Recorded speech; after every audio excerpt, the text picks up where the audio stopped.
President. Senator from Montana. Mr. President, this generation is at the forefront of technological advances. In fact, it's making the United States and this generation that lives here one of the best networked in history, in fact, not only here, but around the world.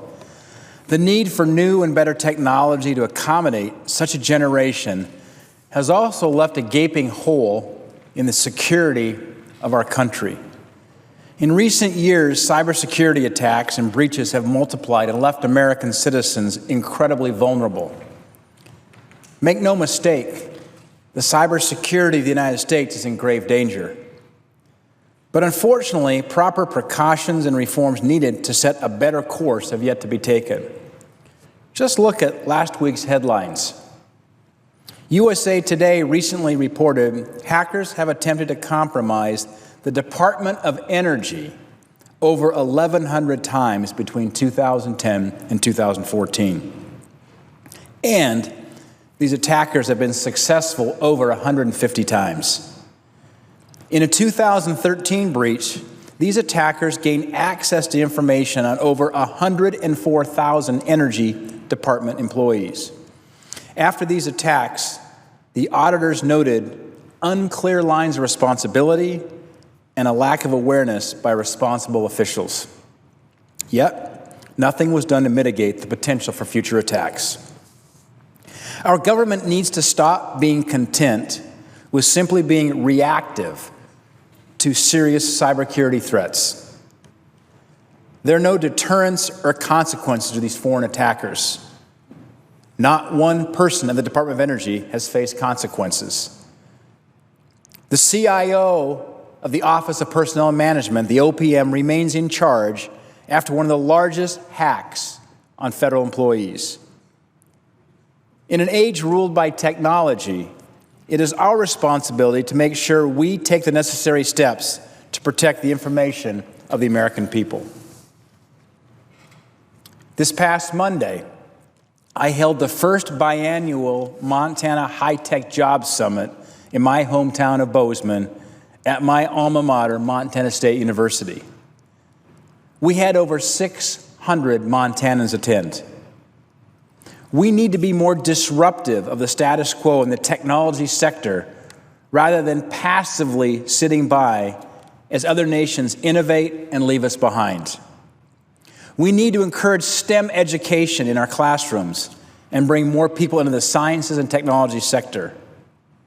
In my home state of Montana, high-tech jobs are growing 10 times faster than the statewide job growth rate.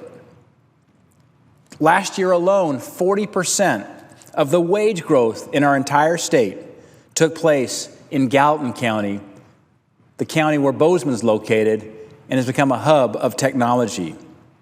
Yet too often, Montana kids have to leave to find work. We need more high-paying technology jobs in Montana.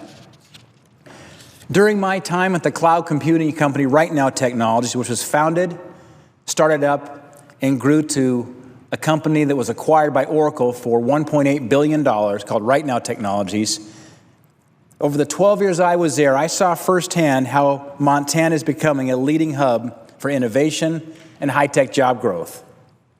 Montana has a qualified workforce and an unparalleled quality of life that makes our state a wise investment for tech companies. In fact, where the campus of our software company is located in Bozeman. We're just minutes away from the Gallatin River. The Gallatin River is the river where the movie A River Runs Through It was filmed, where Brad Pitt made his great debut, directed by Robert Redford.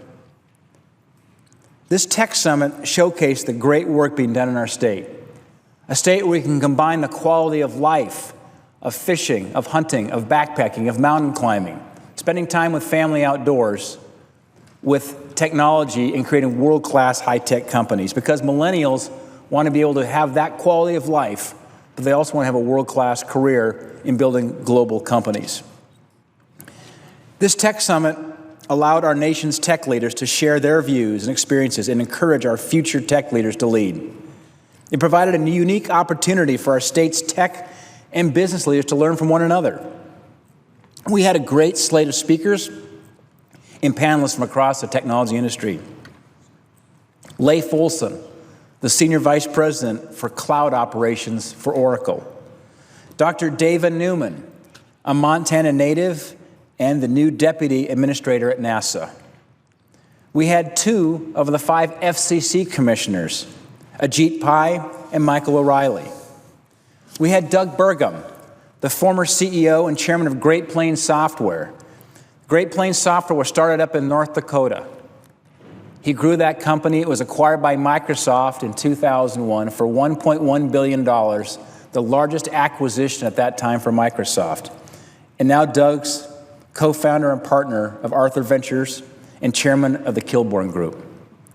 We had Craig Barrett, I should say Dr. Craig Barrett, who received his undergrad, master's, PhD at Stanford, was a professor at Stanford for 10 years in metallurgical engineering, and then went to this small company in 1974 called Intel, and there rose all the way to the CEO. In fact, worked with Gordon Moore, who became a CEO of Intel, who was famous for Moore's Law.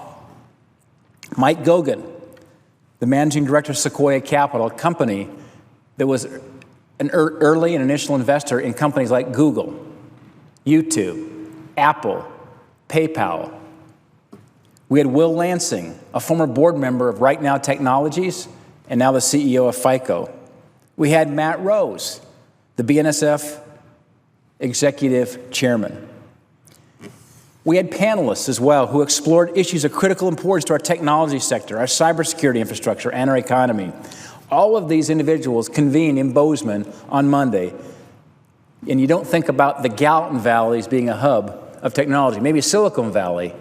But as the world is changing, as technology is removing geography as a constraint, you have places where the quality of life is exceptional, where you're an hour away from Yellowstone National Park and can grow world-class high-tech companies there.